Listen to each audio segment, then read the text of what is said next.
ముఖ్యమంత్రి కావాలని అతి తక్కువ మంది కోరుకుంటారు. ఎందుకంటే ముఖ్యమంత్రి అనేది చాలా పెద్ద పోస్ట్, దానికి అనేక రకాల అనుభవాలు ఉండాలి కాబట్టి మిగతాయి. కాబట్టి మంత్రి పదవి మీరు ఆశీటం లేదా అంటే, నేను ఆశీటం లేదని చెప్తే అది పచ్చి అబద్ధం. ఖచ్చితంగా ఆశిస్తాం, కానీ నిర్ణయం చంద్రబాబు గారి ఇష్టం, చంద్రబాబు గారి ఆదేశాలే శిరోధారి.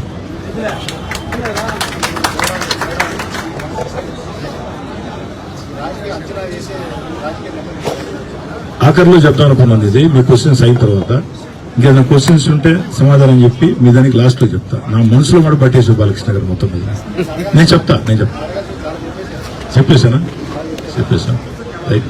కొత్త సేదారెడ్డి కాదు, గతంలో ఏ సేదారెడ్డి ప్రవేశ సేదారెడ్డి నేను వచ్చు. ఒక్క మాట వాస్తవాలు ఒప్పుకొని తీరాలా. తొలిసారి ఎమ్మెల్యేగా నేనే పొరపాటు చేయలా. రెండోసారి ఎమ్మెల్యేగా తొలి 3 నెలలు అది నేను చేశానా, నా వెంట నడిచే నాయకులు కార్యకర్తలు చేశారా, అది పక్కన పెడితే. ఎందుకంటే నా వెంట నడిచే నాయకులు కార్యకర్తలు ఎత్తిన ఆ మట్టి ఎత్తేసి నేను తప్పించుకోవడం నాకు ఇష్టం లేదు. బాధ్యత నేను తీసుకోవాల్సిందే. ఆ తొలి 3 నెలలు రూరల్ ఎమ్మెల్యే కార్యాలయం నుంచి కొన్ని పొరపాట్లు జరిగాయి. ఈ జరిగిన విషయం అప్పుడే నేను చెప్పా, ఇక జరగని చెప్పా. మీకు ఎలాంటి ఫిర్యాదు అదేవిధంగా ఇప్పుడు సాగుతుంది తప్ప కొత్త సదారెడ్డి కాదు. ఆల్రెడీ గతంలో ఏ విధంగా కోటమిరెడ్డి సదారెడ్డి ఉన్నాడు. జరిగిన పొరపాట్లు రెండోసారి ఎమ్మెల్యే గెలిచిన తర్వాత తొలి 3 నెలలు వారికి వాళ్ళు సహకరించక తప్పదు. కానీ కొంతమంది అధికారులు శృతిమించి సహకరించారు, కొంతమంది అధికారులు శృతిమించి శాసించారు. అయితే నేను మాత్రం ఒక్క మాట చెప్పదలుచుకున్నా. రూరల్ నియోజకవర్గంలో ఎన్నికల వేళ నాకు ఏ ఒక్క పోలీస్ అధికారి, ఎస్పీ గారైనా, డిఎస్పీ గారైనా, సిఐలైనా, ఎస్ఐలైనా, ఏ ఒక్క పోలీస్ అధికారి కూడా నన్ను గాని నా వెంట నడిచే నాయకులు కార్యకర్తలు గాని ఇబ్బంది పెట్టాలా. దాంట్లో ఎలాంటి అనుమానంలే. ఖచ్చితంగా దానికి ధన్యవాదాలు తెలియజేస్తూ ఉన్నా. మిగతా చోట్ల నా దృష్టికి కూడా వచ్చింది. అయితే రూరల్ నియోజకవర్గంలో మాత్రం ఎస్పీ గారి దగ్గర నుంచి, డిఎస్పీ గారి దగ్గర నుంచి, అటు నగర డిఎస్పీ కావచ్చు, రూరల్ డిఎస్పీ కావచ్చు, అదేవిధంగా నా కాన్స్టిట్యూన్సీలో ఉండే సీఏలు కావచ్చు, ఎస్ఐలు కావచ్చు, వారందరూ కూడా నాకు సహకరించారు. సార్ వీళ్ళలో వైఎస్ఆర్ కాంగ్రెస్ పార్టీ వాళ్ళైనా ఇంకెవరు లేరా అంటే అది కరెక్ట్ కాదు. కానీ ఇక్కడ కావాల్సింది పార్టీలు కాదు, ఇక్కడ కావాల్సిన అధికారం ఏడుంటాడు. అధికారంలో నా 3.5 సంవత్సరం అధికార పార్టీ ఎమ్మెల్యేగా నేను ప్రోత్సహించాను. ఆ తర్వాత ఎంత విధంగా గంజాయి బ్యాచ్ పెట్టిపోయిందో మీరు చూశారు. ఇప్పుడు అధికారం మారింది కాబట్టి వాళ్ళు ఖచ్చితంగా వైఎస్ఆర్ కాంగ్రెస్ పార్టీ నాయకులు కాబట్టే చెప్పా, వారు ఏ పార్టీ ముఖ్యం కాదు, కఠినంగా వ్యవహరిస్తారు. నేను కాదు, చట్టం కఠినంగా వ్యవహరిస్తుంది. నేను కూడా చాలా కఠినంగానే ఉంటాను. ఎన్నికల ముందు 120, 130, 160 కూడా చెప్పారు. అదేవిధంగా చాలా మంది అటు వైఎస్ఆర్ కాంగ్రెస్ ఎన్ని వస్తాయని చెప్పారు. నిండు శాసనసభలో రూరల్ నియోజకవర్గ ప్రజా సమస్యల పరిష్కారం కోసం ఏకధాటిగా 6 గంటల మాట్లాడే అవకాశం కల్పించమని, నా సమస్యలు పరిష్కరించమని, ఆ ప్రజా సమస్యలు పరిష్కరించమని స్వయంగా ముఖ్యమంత్రి గారిని కోరిన తీరు. ఆ సందర్భంలో మందబలం మా చేతిలో ఉందని వైఎస్ఆర్ కాంగ్రెస్ పార్టీ శాసనసభ్యులు దుర్మార్గంగా, దౌర్జన్యంగా, అవమానకరంగా నన్ను అవమానించడమే కాకుండా, నా కుటుంబ సభ్యుల్ని నీచంగా తిట్టడమే కాకుండా మార్షల్స్ పెట్టి గెట్టివేయించే తీరు. ఆ గెట్టివేసిన తర్వాత శాసనసభ ఆవరణలో మీడియా సమావేశంలో ఒక మాట చెప్పారు. అయ్యా, మరో 3 రోజుల్లో గ్రాడ్యుయేట్స్ ఎన్నికల ఫలితాలు రాబోతున్నాయి. 108 నియోజకవర్గాలు. ఈ నియోజకవర్గాల్లో మొత్తం 3 గ్రాడ్యుయేట్స్ ఎన్నికల్లో ఏదైతే ఉత్తరాంధ్ర కావచ్చు, నెల్లూరు, రాయలసీమ కావచ్చు, తెలుగుదేశం పార్టీ ఘన విజయం సాధించబోతుంది. ఇది రాబోయే ఎన్నికలకి ఒక సూచిక అని చెప్తే నా సైడ్ పిక్చర్ చూసినట్టు చూశాను. కానీ 3 గెలిచాం. 3 గెలిచిన తర్వాత 2-3 ఛానల్స్ తో నేను మాట్లాడుతూ, అనేక సభల్లో నేను మాట్లాడుతూ, రాబోయేది తుఫాన్ కాదు, రాబోయేది ప్రజా సునామీ, రాసి పెట్టుకోండి. 160కి పైగా ఎమ్మెల్యే స్థానాలు, దాంతోపాటు 57% ఓట్లు, 57% ఓట్లతో వైఎస్ఆర్ కాంగ్రెస్ పార్టీ ప్రతిపక్షాలకు వస్తాయి. వైఎస్ఆర్ కాంగ్రెస్ పార్టీ ఆ తేడాతో ఓడిపోతుంది.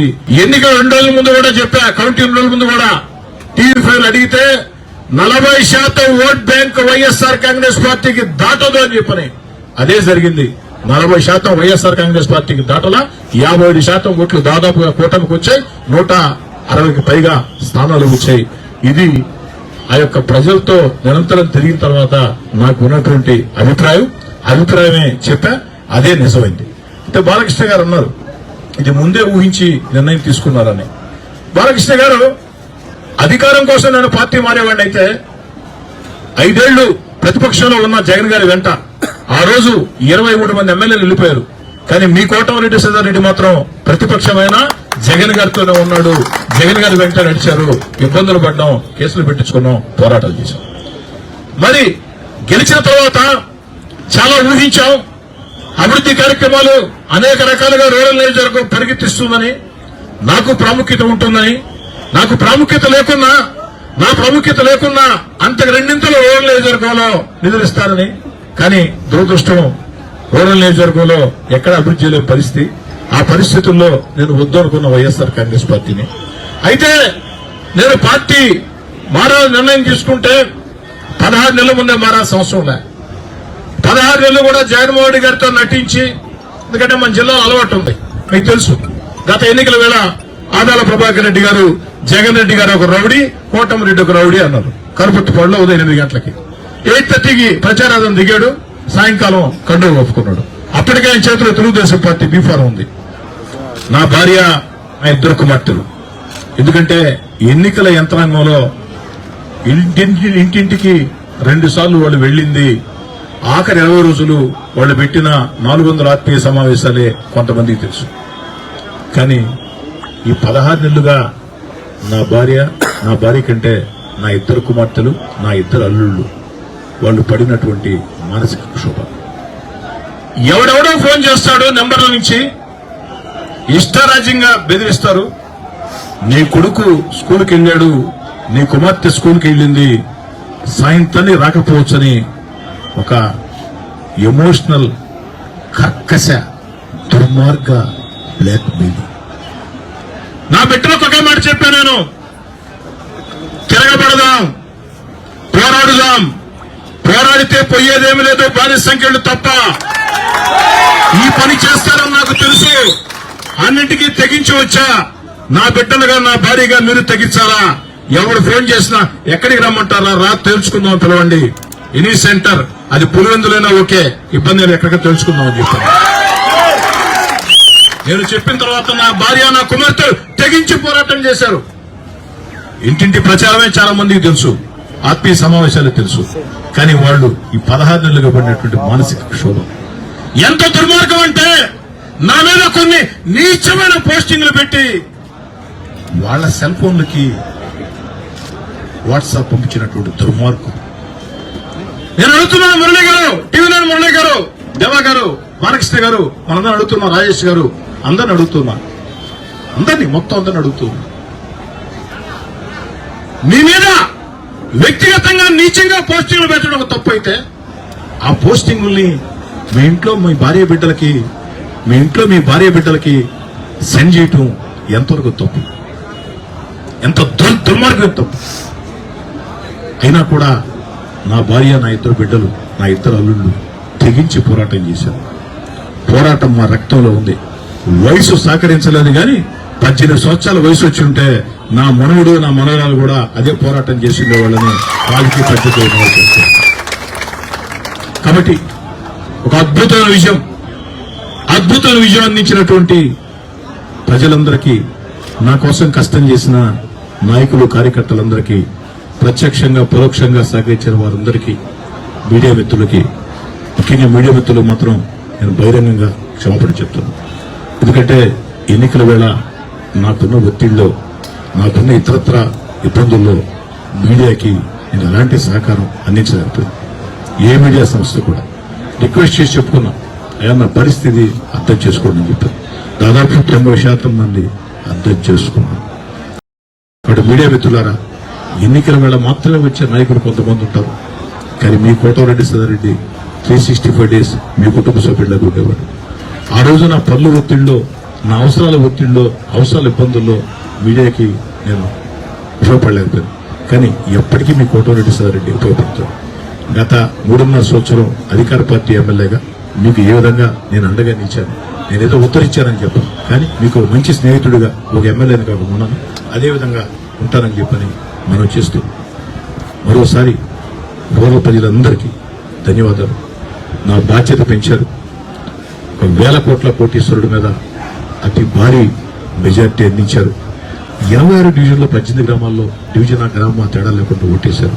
దాన్ని ఎప్పటికీ గుర్తుంచుకుని 10 కాలాల పాటు మీ గుండెల్లో ఉండే విధంగా పనిచేస్తానని తెలియజేసుకుంటూ సెలవు తీసుకుంటాం. కోటారెడ్డి గడపాలు చూస్తున్నాను, అదే పని నిద్రపోతా. అయినా ఈ రాజకీయ పిటీలకులతో పిటీలకులు అల్పులు ఇంకా తక్కువ పదం డిక్షనరీ చూసుకోవాలన్నా కూడా ఈ భాష జమీన్ రైతులో స్వర్గీయ శ్రీరామూర్తి గారు రాసేవాడు, రాజకీయ పిటీలకుడు అని. అంటే కాస్త విమర్శించాలంటే నాకు అర్థమైంది కాదు. రోజు వెళ్ళా పెద్ద ఆయన బాగుండేవాడు అన్నా. ఈ రాజకీయ పిటీలకుడు అంటే ఏంటంటే ఆయన కాస్త గౌరవంగా ఒక భాష చెప్పాడు, నాటుగా ఒక భాష చెప్పాడు. గౌరవపదమైన భాష అంటే అల్పుడు, నాటు భాష అంటే వేరే ఉంది. అది విలేకరుల సమావేశంలో మనం మాట్లాడుకోవటం కరెక్ట్ కాదు.